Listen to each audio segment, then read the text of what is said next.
Halo, nama saya David. Selamat datang di channel saya. Aku mau tanya, kalian pasti sering dong mengambil sebuah foto, entah untuk kenang-kenangan, mengabadikan sesuatu biar nggak kelupaan, dan sebagainya. Jadi banyak banget dong foto-foto yang terkumpul dalam arsip memori kalian. Di antara foto-foto itu, tentunya ada foto yang paling spesial, yang bener-bener kalian ingat lah. Entah foto itu memuat kebahagiaan, kesedihan, penderitaan, dan sebagainya. Dan satu atau dua foto itu memiliki ikatan emosional yang sangat kental. Kayak foto-foto di bawah ini.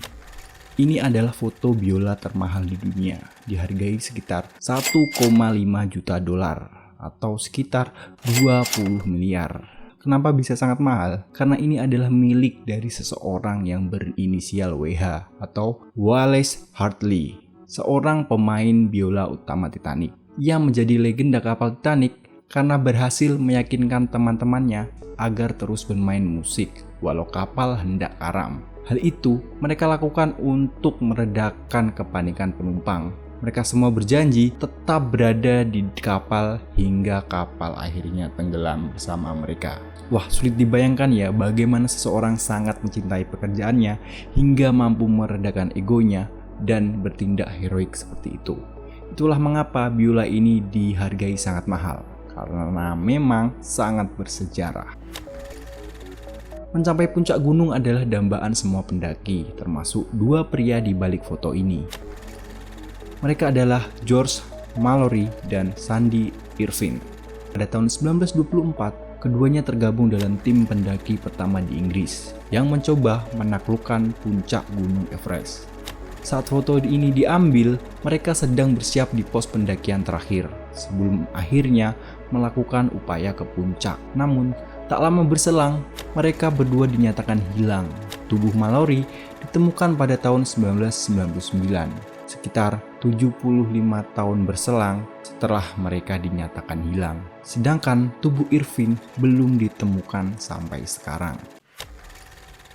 Biasanya kita tuh memutuskan liburan karena pengen senang-senang ya, keluar sejenak dari rutinitas rumah, pendidikan, atau pekerjaan, sambil nyari konten lah untuk diabadikan di media sosial.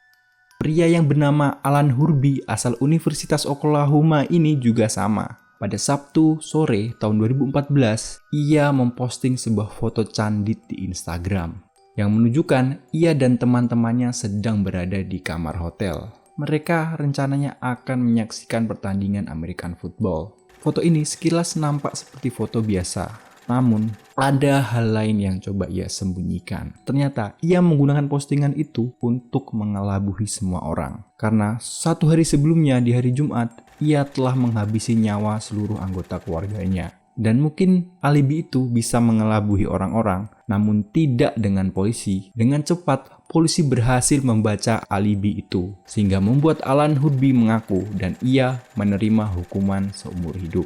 Aku gak bisa bayangin gimana perasaan orang-orang yang ada di dalam foto ini ketika mengetahui teman sekemarnya baru saja melakukan pembunuhan yang sangat keji. Bagaimana perasaan kalian ketika foto kalian dimuat di koran? Seneng kan? Apalagi kalau dimuatnya karena hal positif, bukan hal kriminal. Seperti wanita 23 tahun ini. Fotonya saat menggendong bayi sambil mencari tumpangan digunakan sebagai highlight sebuah koran dalam rangka Hari Ibu. Pada saat itu, rencananya ia dan bayinya akan menjemput sang suami yang sedang mencari apartemen baru. Namun naas, foto ini mungkin merupakan foto terakhir dalam hidupnya. Karena kurang dari 4 bulan kemudian, ia menjadi korban kebiadaban suaminya saat sedang cekcok. Setelah itu, putra mereka dibawa pergi dan dimasukkan ke panti asuhan agar dapat diadopsi orang lain. Sungguh tragedi yang sangat mengagetkan. Nah, kalau kalian jadi orang kaya atau orang terkenal, pejabat, tentunya kalian pengen dong keselamatan kalian terjamin dengan menyewa jasa bodyguard seperti pria di foto ini. Ini adalah foto dari Duta Besar Rusia untuk Turki, Andrei Karlov, yang sedang berdiri di sebuah galeri seni di Ankara, Turki pada 19 Desember 2016 malam. Rencananya, ia akan melakukan konferensi pers untuk menanggapi unjuk rasa yang sedang terjadi di Turki.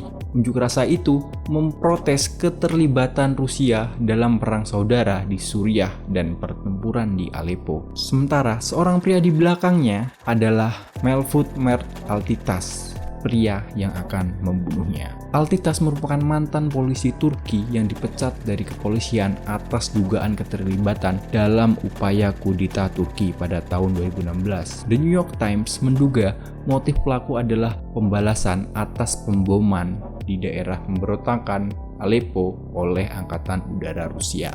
Sungguh kisah yang sangat mengejutkan. Bagaimana bisa penjaga keamanan yang harusnya mengamankan seseorang malah melakukan hal yang sebaliknya? Sebutkan beberapa hal yang kalian lakukan untuk melakukan penggalangan dana. Buat proposal ke sponsor, jual kue, atau mengadakan sebuah event. Gimana? Lega dong kalau upaya penggalangan dana kalian berhasil, sama seperti pendeta asal Brasil ini yang bernama Adelir Antonio de Carli. Orang-orang biasa menyebutnya Padre Baloiro atau pendeta balon. Pada 20 April 2008, ia berencana melakukan percobaan yang sangat ekstrim. Hal itu dilakukan demi memecahkan rekor dan menggalang dana untuk organisasi kemanusiaan miliknya. Ia berencana menerbangkan diri dengan 1000 balon udara dari Paranagua, Brazil ke Dourados. Merupakan jarak yang sangat jauh untuk dilewati dengan menggunakan balon. Karena cuaca buruk dan GPS pemantau yang bermasalah, ia keluar jalur dari jalur yang seharusnya ia lewati dan menyebabkan ia malah terbang ke laut. Mayat sang pendeta ditemukan 100 km di lepas pantai Macaé, 4 Juli 2008. Kisah ini merupakan kisah yang sangat terkenal di Brazil karena keberanian sang pendeta yang rela melakukan apapun untuk kemanusiaan. Hal apa sih yang biasa kalian lakukan ketika berhasil memenangkan suatu pertandingan? Ya tentunya dilakukan dengan bersenang-senang dong. Sama seperti dua pria ini, Mike Hawthorne dan Ivor Burp. Di foto ini, mereka sedang merayakan kemenangan setelah memenangkan balapan Le Mans. Padahal pada balapan itu seharusnya ia bertanggung jawab atas kecelakaan yang terjadi dan memakan lebih dari 84 korban. Yang korbannya itu kebanyakan adalah penonton. Wah gimana tuh, apa nggak ada perasaan bersalah pak? Sebagian dari kita kalau hendak kencan pasti buat postingan di media sosial dulu ya biar kelihatan nggak jomblo lagi gitu kan. Sama seperti wanita yang ada di dalam foto ini. Ini adalah Sydney Lavey yang sedang membuat postingan Snapchat yang menunjukkan dirinya siap untuk pergi jalan dengan teman barunya yang barusan ia kenal dari aplikasi kencan Snapchat.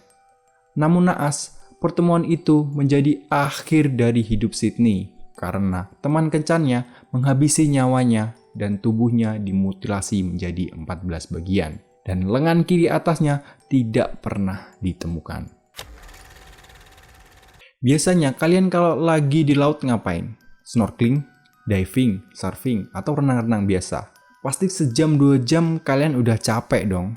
Namun beda dengan anak ini. Ia menghabiskan lebih dari 4 hari di tengah samudra. Dan gambar ini diambil oleh awak kapal yang melihat gadis 11 tahun mengambang di atas pelampung yang rusak. Seluruh keluarganya dibunuh oleh kapten kapal saat melakukan pelayaran menggunakan kapal sewaan. Sang kapten meninggalkan mereka tenggelam di dalam perahu yang bocor. Gadis ini secara ajaib berhasil mencapai permukaan dan naik ke pelampung. Ia hanyut selama 4 hari tanpa air, tanpa makanan, dan terbakar sinar matahari. Setelah mendengar kabar bahwa anak ini berhasil hidup, sang kapten kapal memutuskan untuk bunuh diri.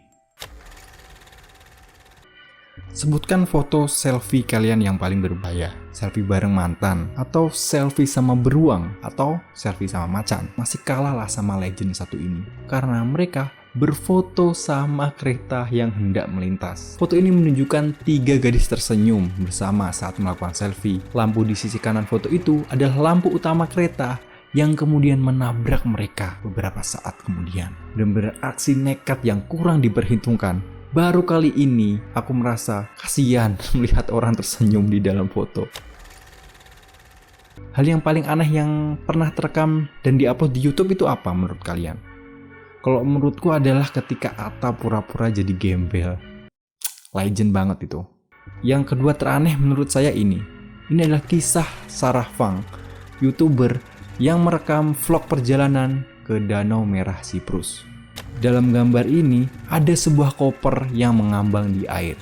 2 tahun kemudian terungkap bahwa dalam koper itu adalah jasad seorang gadis yang berusia 12 tahun yang dibunuh oleh seorang pembunuh berantai dan mantan militer, Nikos Matasar. Oke guys, itu tadi merupakan gambar atau foto-foto yang memiliki cerita yang sangat unik dan aneh. Jika kalian suka konten ini, silahkan subscribe. Terima kasih.